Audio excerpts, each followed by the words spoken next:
Selamat datang kembali di channelku Vincent Nugraha pada konten Nongkrong One Piece.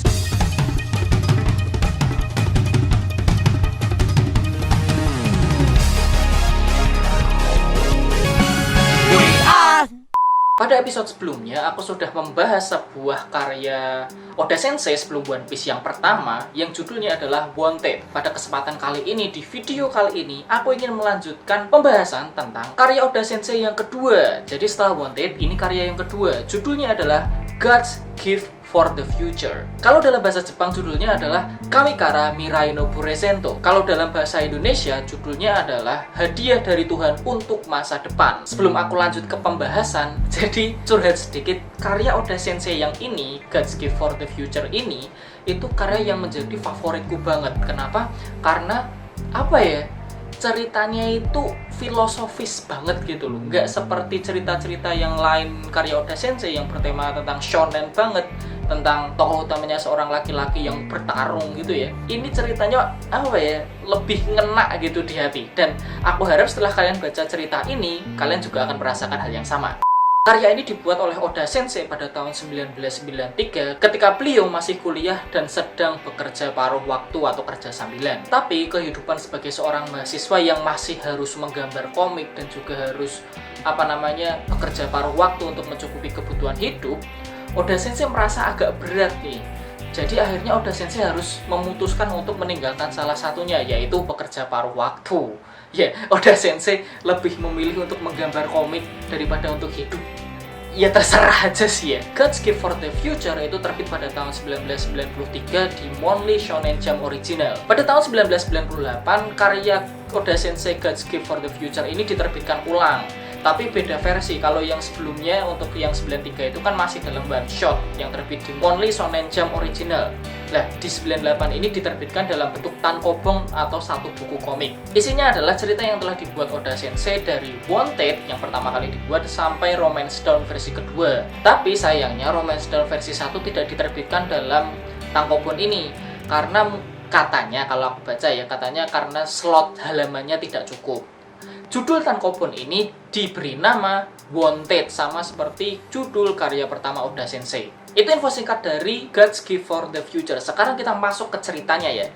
God's Gift for the Future ini bercerita tentang seorang pemuda bernama Bran. Bran ini pekerjaannya lebih tepatnya. Pekerjaannya itu adalah seorang pencopet dan dia sangat ahli di dunia percopetan. Dia sebenarnya sudah ingin bertobat, tapi kebiasaannya mencopet itu sangat tidak bisa dia hilangkan. Bahkan kadang dia ketika jalan di kerumunan, tangannya nyabet aja dompet. Tahu-tahu lah, kok dapat dompet? Itulah tokoh utama dalam cerita ini, Bran. Pada saat yang sama, di akhirat sana, Tuhan, literally bener-bener Tuhan ya, Tuhan melihat Bran tidak bisa bertobat. Tuhan merasa ini anak udah tidak punya masa depan yang lebih baik lagi. Dan demi kebaikan seluruh masyarakat, akhirnya Tuhan berencana untuk membunuh Bran. Bayangin Tuhan membunuh. Itu konsep yang aneh, meskipun terjadi, tapi itu konsep yang aneh sekali. Untuk membunuh Bran, Tuhan mengeluarkan sebuah buku. Buku ini punya kemampuan di mana apapun yang ditulis di buku tersebut akan menjadi kenyataan. Baik itu kejadian, waktunya, tempatnya, itu akan terjadi persis sesuai yang ditulis di buku tersebut, dan efeknya tidak bisa dibatalkan atau dihindari. Kalian berasa familiar gak dengan buku ini? Buku ini tuh mirip banget dengan salah satu manga atau anime yang pernah ada di Jepang, dulu juga pernah di Indonesia, judulnya Death Note. Death Note itu ceritanya ada sebuah buku di dunia tersebut yang dimana kita bisa membunuh orang dan mengendalikan tindakan orang hanya dengan menuliskan nama di buku tersebut. Orang tersebut bisa mati.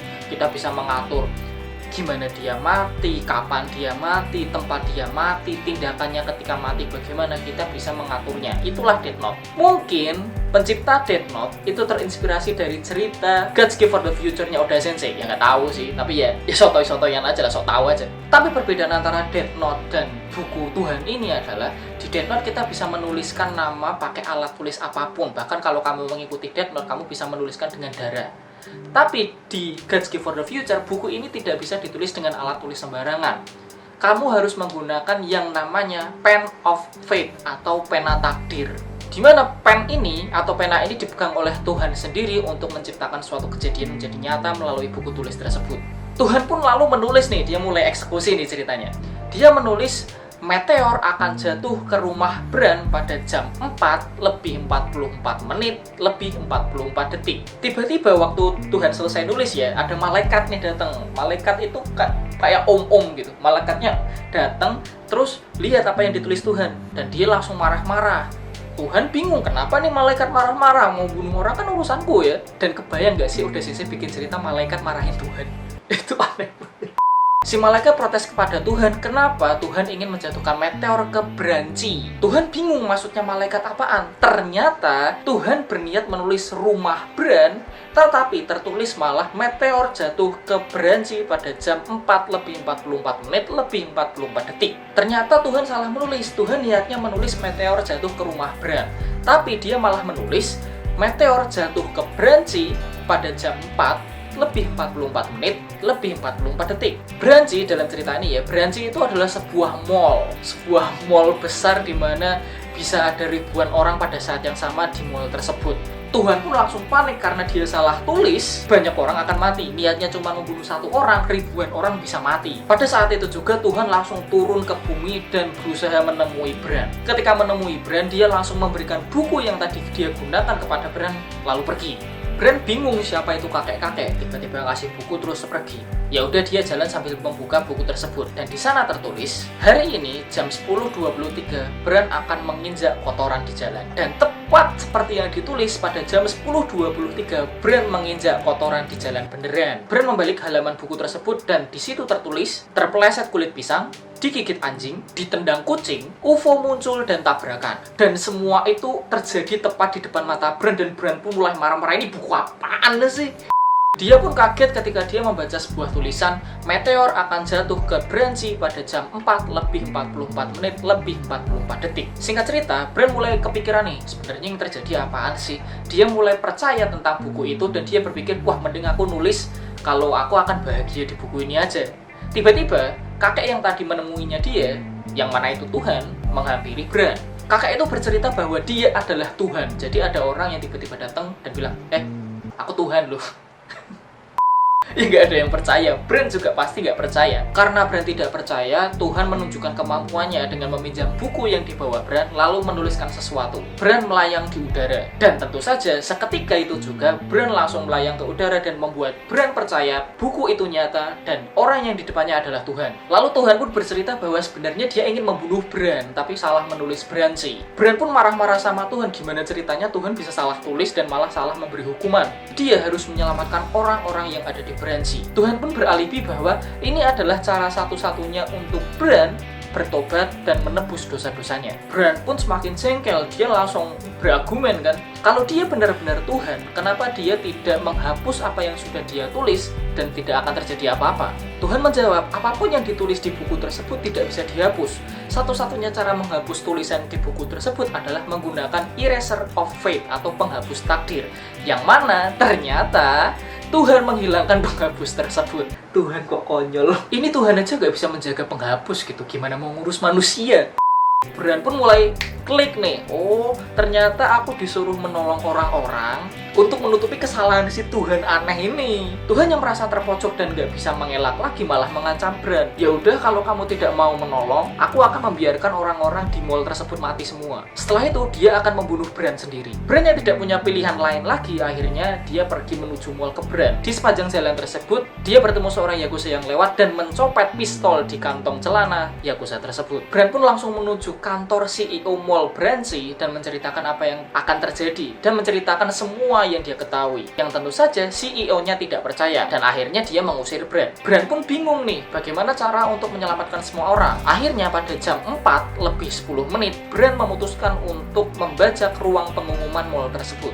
Dia menodongkan pistol pada petugas pengumuman, lalu mengambil alih mic-nya dan berteriak bahwa dia telah meletakkan bom di dalam Branci. Semua orang yang mendengar itu langsung keluar dari mall. Pada jam 4 lebih 37 menit, kurang 7 menit lagi nih, semua orang akhirnya sudah berhasil keluar dari mall, kecuali Bran sendiri yang masih ada di dalam. Bran pun keluar dari mall karena merasa tugasnya sudah selesai. Tapi ternyata keributan ini malah membawa wartawan dan polisi datang ke mall tersebut. CEO tadi yang tidak percaya pada Bran kan juga keluar. Dia melihat Bran keluar dan berkata bahwa pelakunya adalah Bran yang menciptakan keributan ini, yang mana Ya memang bener sih. Brand pun menembakkan pistol yang dia bawa agar orang-orang tidak masuk ke dalam mall kembali. Tiba-tiba terdengar suara teriakan anak kecil dari lantai 6 mall tersebut.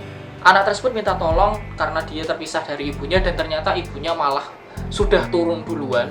Dan di sini Brand terlihat sangat keren. Dia memarahi si ibu ini karena dia berani-beraninya turun sendirian dan meninggalkan anaknya di atas. Dan Brand mengancam dia akan membunuh anak tersebut jika ada yang berani masuk ke dalam mall. Brand langsung naik ke lantai 6 pakai tangga, tidak pakai lift karena ternyata liftnya rusak. 1 menit sebelum meteor jatuh. Ketika dia berlari ke atas, Brand memanggil Tuhan. Tuhan pun muncul. Akhirnya, Brand menemukan anak kecil itu dan dia melakukan sesuatu sedikit sebentar. Waktu tinggal 5 detik dan Brand langsung melemparkan sesuatu ke arah Tuhan. Dia menggendong anak kecil itu dan langsung melompat keluar dari lantai 6.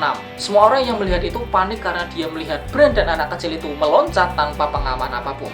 Tepat pada jam 4 lebih 44 menit lebih 44 detik, meteor itu langsung menghantam mall Brand. Pas ketika Brand yang meloncat jatuh ke tanah dengan kedua kakinya tanpa luka sedikit pun. Semua orang di situ bingung, kok bisa orang jatuh dari lantai 6 nggak apa-apa. Setelah menyerahkan anak itu, dia langsung pergi begitu saja. Polisi dan semua orang yang melihat kejadian tersebut malah berterima kasih kepada Brand dan menganggap Brand tidak bersalah. Mungkin kalian bingung, kok jatuh dari lantai 6 nggak mati sih? Tadi aku cerita, kalau kalian ingat, Brand itu naik ke lantai 6. Ketika sampai di lantai 6, dia memanggil Tuhan. Dan tepat sebelum dia melompat, dia melakukan sesuatu nih, dan lalu melemparkan sesuatu ke Tuhan. Ternyata, alasan dia memanggil Tuhan adalah dia ingin mencopet pena takdir yang dibawa Tuhan. Dan sesaat Brand melompat, dia melakukan sesuatu kan? Ternyata dia menulis sesuatu di buku tersebut, yaitu Brand melompat dan mendarat tanpa luka. Happy ending, rasakan itu kakek tua sialan. Setelah menulis tersebut, dia langsung melemparkan pena dan buku itu ke Tuhan. Tuhan pun juga menyadari tulisan Brand itu ketika dia kembali ke akhirat. Dan akhirnya cerita selesai dengan Tuhan sangat senang dengan apa yang Brand lakukan, ya meskipun dia masih mencopet. Nah, itu adalah cerita dari God's Gift for the Future. Bagaimana menurut kalian? Kalau buat aku ini tetap cerita yang bagus banget, filosofis banget, ngena banget di hati. Dan aku jadi menyadari kisah-kisah One Piece yang tragis, yang menyedihkan, yang inspiratif itu mungkin awalnya dari God's Gift for the Future ini. Buat aku sendiri, aku kasih nilai 9 untuk God's Gift for the Future. Bagaimana menurut kalian? Silahkan tulis komentar dan skor kalian di bawah video ini. Sekian dari aku, dan terima kasih telah menonton video ini sampai akhir. Sampai jumpa di video berikutnya. Nama aku Vincent. Ciao.